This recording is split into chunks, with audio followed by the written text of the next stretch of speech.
Hey everyone, it's Julio Ramon here at Ikan, and in this final video, I'm going to show you how to use the Remote Air app by PD Movie.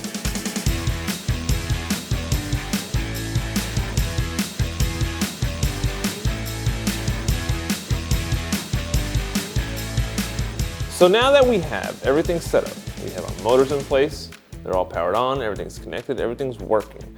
We are now going to talk about how to use the Remote Air app. Now the first thing that you will notice when you open up the app is you will see a zoom column, an iris column, and a focus column. Now directly below that, you will see a remote button, custom button that takes you into another menu, and a settings menu that allows you to make changes to the app. Now we're going to start with the remote section here. Now, looking at the layout, you see the three columns, and on the top right corner, what you notice there is you see some information. Now the information there you will see that it tells you what channel you're on. Right now we're on channel 11.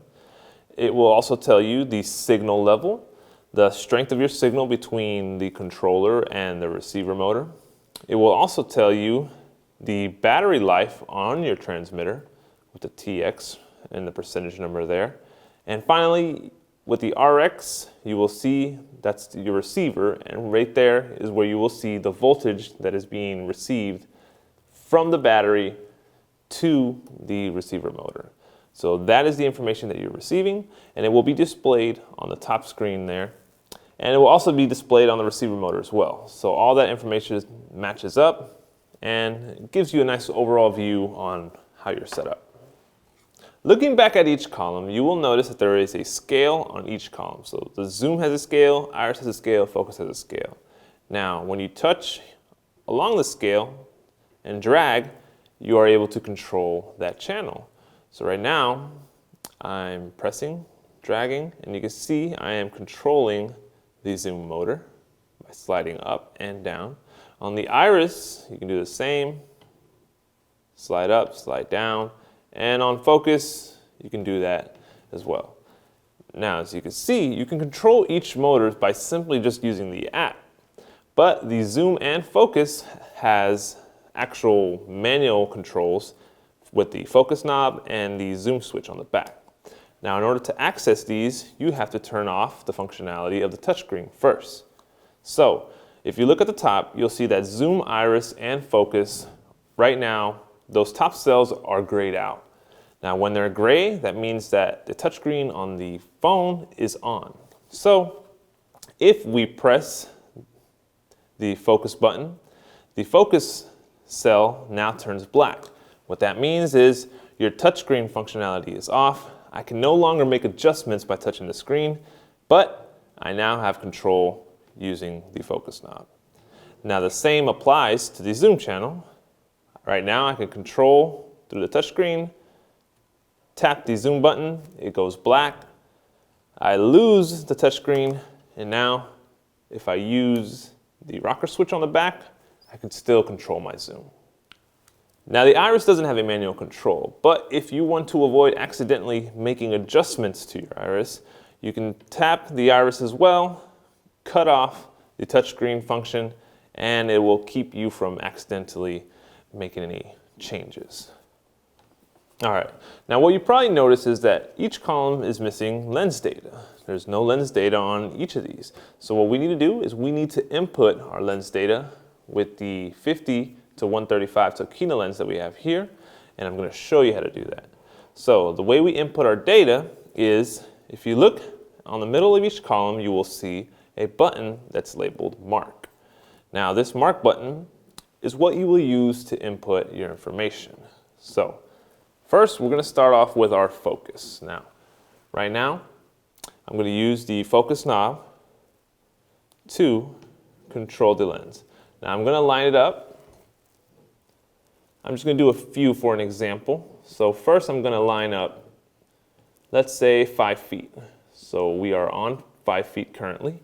Once we line up to 5 feet and we want to set our mark, we hit the mark key and a menu will pop up. Now here you will see a menu and you will see the number pad. Here is where we will input 5, hit OK, and now we have on our screen 5 feet. So we will go along like this, one by one, inputting our lens data. So we will come down here to 5.5, hit mark, 5.5, okay. Go down to 6, hit mark, enter 6. And I will do just one more. Go down to 7, hit mark, enter 7 feet, and just throw one more in for fun there.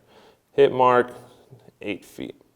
So now, if you look at the focus channel, we have some information there. The same applies to the iris and the zoom. So if we want to go to our iris, we will use the touchscreen. We set our t-stop at 3, hit mark, enter 3, okay. Go to 4, hit mark, enter 4, hit okay, and so on and so on. Move over to the zoom channel. We will start at 50 millimeters, hit mark, enter 50. Move over to 60, hit mark, enter 60, and then move down to 70, hit mark, enter 70. And now, as you can see, we start slowly inputting our data into the control screen, and now we have some information that we can work with. Now, another feature that I want to show you that you can do with the scale and with the information that you have on there is you have the ability, thanks to the iPhone, to pinch zoom. Now, you can use the pinch zoom function and you can expand or contract that scale. So if you take a look at the focus scale right now, we have a nice little collection of numbers here. We have between 5 and 8 feet. It's grouped together pretty tightly. So if we want to expand that scale, we can pinch zoom using 2 fingers, expand it, and now we zoomed into the scale, and we have a much nicer scale here. We don't have a cluster of lens data now. We expanded it, making it easier to operate in those really, really tight shots where every little half an inch matters. So this is what we can do. We can also contract it if we want to see the entire lens together, but we have that option to pinch zoom, expand, contract, and you can do that to each channel. So if you want to do that to your iris, you can. Your zoom, you can do the same, simply using 2 fingers to pinch zoom, expand, contract. Next, what you will also notice on each column is that you will notice an A and a B button. These are A and B hard stops that you can set to your zoom, iris, and focus. I'm going to show you how these work. So, looking at the focus scale here, let's say we know that we are only going to work between 7 and 5 feet. That's all we have to work with. We need to set a hard stop between those 2 points. Right now, we have access to the entire lens, and we don't need that. We don't want to do that. We just want to focus in on a certain section of the lens. So let's say between 7 and 5 feet, that's where we want to be. Okay, so I will move to 7 feet. Now, when I'm on 7 feet here, what I will do is I will hit the A button. Now, I move down to 5 feet. And right here is where I will hit the B button. Now, what happens here is that the focus knob has been remapped. The focus knob will now only travel between A and B, but it will still use the full range of the focus knob here. So, it basically recalibrates the focus knob, the controls, to operate only under the parameters that you have set between A and B. So right here, we only control between 5 and 7 feet, and it really lets us have a more controlled follow focus system, and we can really get in there and pull focus on the finest details. Another feature that I want to show you as well, once we have our A and B hard stops, what we can do from here is we can set more points. we can set a C, D, E, and F. How do we do that? The way we do that is if we want to set a marker between A and B, let's say we want to set it at 6 feet. We want to know where 6 feet is. What we can do is we can hit the 6 feet where the marker button was, press there, our menu will pop up again. Now in here, you will see at the top C, D, E, and F. What we want to do is when we want to set a marker, so we're going to hit the C button, press OK, and we now have a C marker on 6 feet. And we can do the same. Let's say we want to set another marker between 5.5 feet and 5 feet. We can find our spot, hit the marker button. We can label that one as D. And now we have markers set in between A and B. So this gives us an idea if we have a scene. Let's imagine we have a scene where we have a lot of moving characters. We have a 10-foot area that we are going to shoot in. Characters are moving forward, moving back. You can set your A and B hard stops to work under those conditions, and then you can set additional markers to help you pull focus within the movement that's going on in the scene. So these markers will really come in handy, and you can set up to 4 in between A and B. So now, if we don't need our A and B hard stops anymore, we simply press A, and then we press B, and all those markers are gone. They're cleared out, and we're back to fully using the focus and fully using the lens completely in this entire range. So all of this, you can do this on each channel. So Iris has that same capability. Again, set your A, set your B. You have that function there as well. Zoom, you can do that as well, set your A and B. But Zoom has an additional feature that you can actually do a timed move.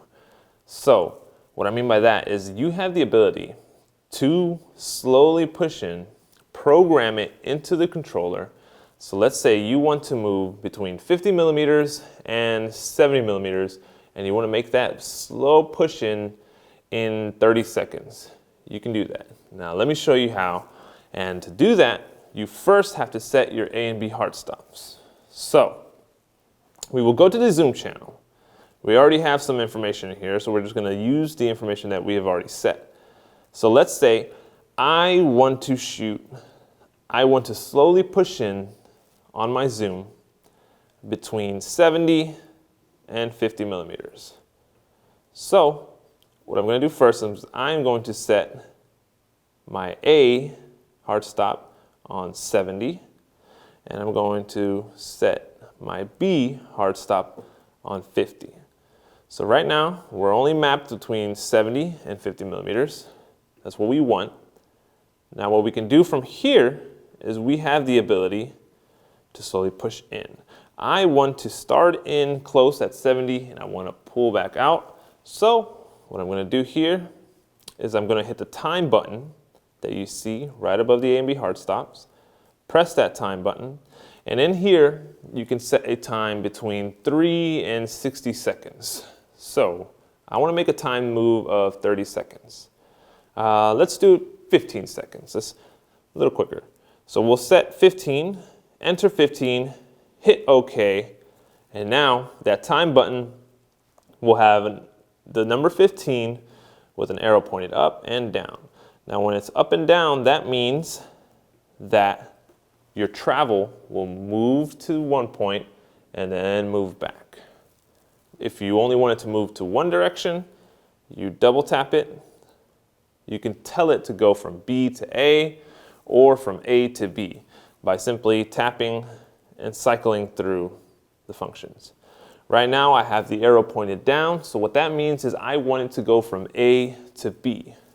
So once we have everything set up, I have input 15 seconds, I want it to go from A to B, my markers are set.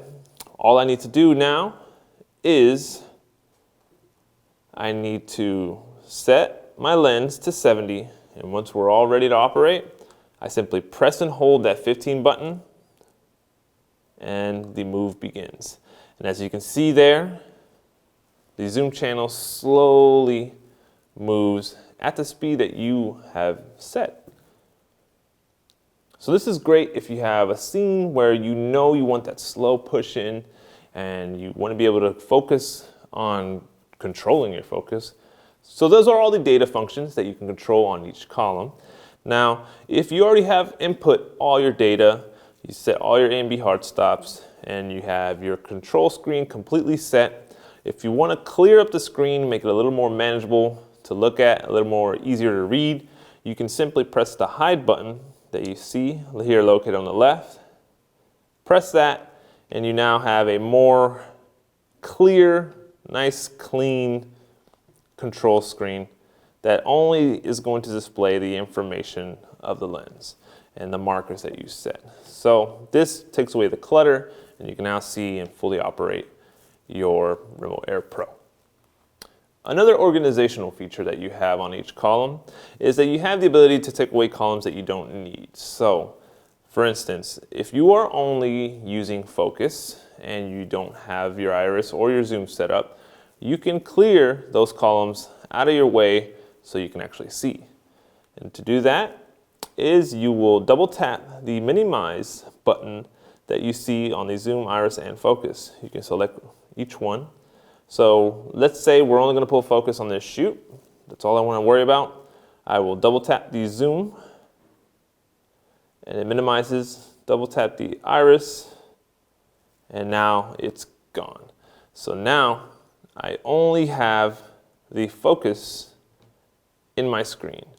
Now the other two are just minimized off to the side, so if you need to bring them back up, you simply double tap the maximize button and you have all three columns back on screen so you can fully control them. So those are the features that you have on the remote end.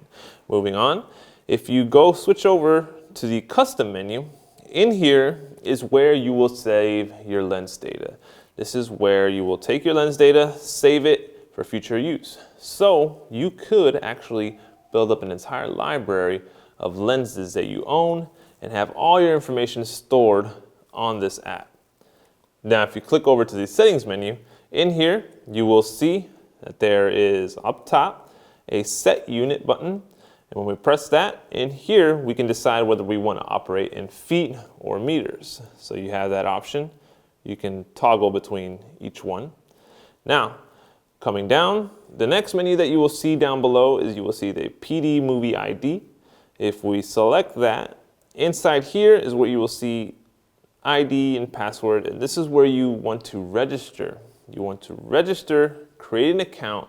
That way you can save all your lens data to that account and you can store all your information there. So first what we want to do is we want to input an email address into the ID. I'm going to just make an email up, techcorner@icancorp.com, and I will input a password. Now, once I have my email and my password, what I do next is I hit the registration button. So I hit that, and once it says below, you'll notice a pop-up that says I've registered successfully. You simply hit the sign in button next, and once you're signed in, you will be ready to go. So there we go. We've signed in. You notice on the top we have our Tech Corner, and we are successfully signed in. Another cool feature here is that, let's say you want to share your list of lenses, you want to share the data with somebody else on your crew. What you can do is, where it says Tech Corner here, you can hit the plus button, and there you will see Add Friends Email. So here you can actually add someone, tech friend at icancorp.com.